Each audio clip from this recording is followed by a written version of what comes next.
Welcome back to Midday Madison. Tim Burt is a highly sought-after marketing expert with more than 30,000 commercials to his name. His marketing has generated more than $500 million in global sales.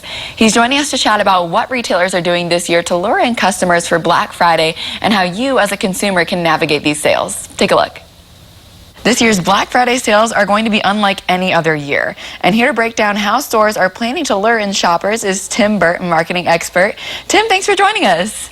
Thank you, Samantha. Yeah, so it seems like Black Friday sales have already started. Kind of tell us what people can expect as far as why businesses are starting to jump the gun and how they can go about navigating these sales.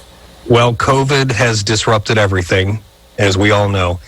And with the stores not really wanting a lot of people, I think, inside the stores on Black Friday, we're probably not going to see the mad, crazy rush of stampedes that we've seen in the past.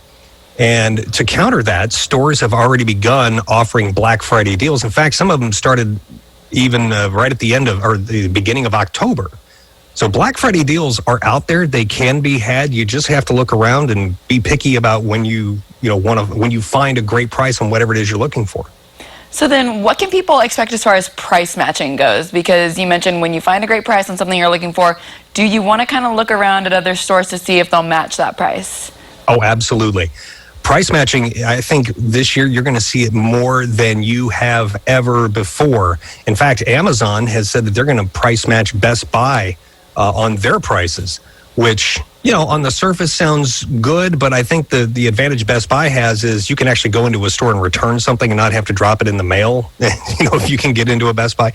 But I think a lot of stores, to compete, because COVID has just absolutely decimated the bottom line for a lot of stores, I think what you're going to see is a lot of stores offering to price match even maybe the Amazons, the Best Buys, the Walmarts, Targets. So, if you are a believer in shopping small, they may be price matching. There's no guarantees. You're going to have to do some homework, when you find an item that you want, but it might well be worth your time. Yeah, and it can't hurt to ask too, just check and see if they'll price match it.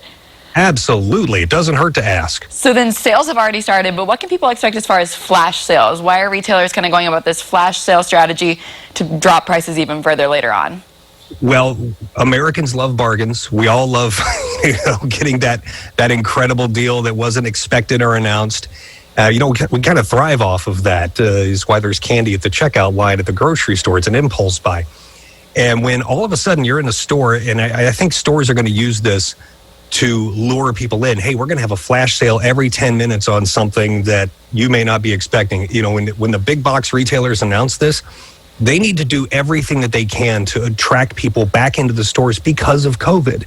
And that's just one of the avenues they can use. But I predict that on Black Friday and even beyond, when you go into those stores, expect to see and expect to pounce on some surprise deals that you weren't counting on.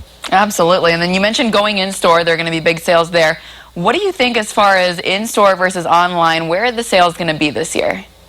The stats that I've seen is 50% of the people that are buying for the holidays are going to do it online. So you're literally talking right down the middle, half online, half in store. And if I'm a store, if I run a big box store, even a regional chain of something, I want to try and do everything I can to get people back into the stores. Now, of course, with the COVID limits and everything, it's going to be a little more difficult. I predict that's why you're going to see the flash sales, you're going to see the bundles, you're going to see all kinds of crazy things that you've probably not seen in Black Fridays past. This year, I think, is going to be the craziest Black Friday we've ever seen. Just my prediction. Well, and speaking of that, the craziest Black Friday, what's your tip, one last tip for consumers trying to navigate this? Be ready to pounce. Do your homework and be ready to jump. All of these things wrapped into one. Price match, look for bundles, expect flash sales. I don't know that you're going to have to wait in a tent outside of a store for 3 days like you've done in the past. I don't think they're going to allow that. But do your homework is really my suggestion, and just make sure you're ready to jump when you see that deal on that item or multiple items. Be ready to go because it probably won't last long. Do your homework and plan ahead. I love it. All right, Tim, where can people learn more about you? Yeah, marketingwithtim.com is my website. There we go, marketingwithtim.com. Thank you so much for joining us. Thank you. So again, planning is key. Look for price matching and watch out for those flash sales as we head into Black Friday. That's our time for today. Thanks for joining us. Don't forget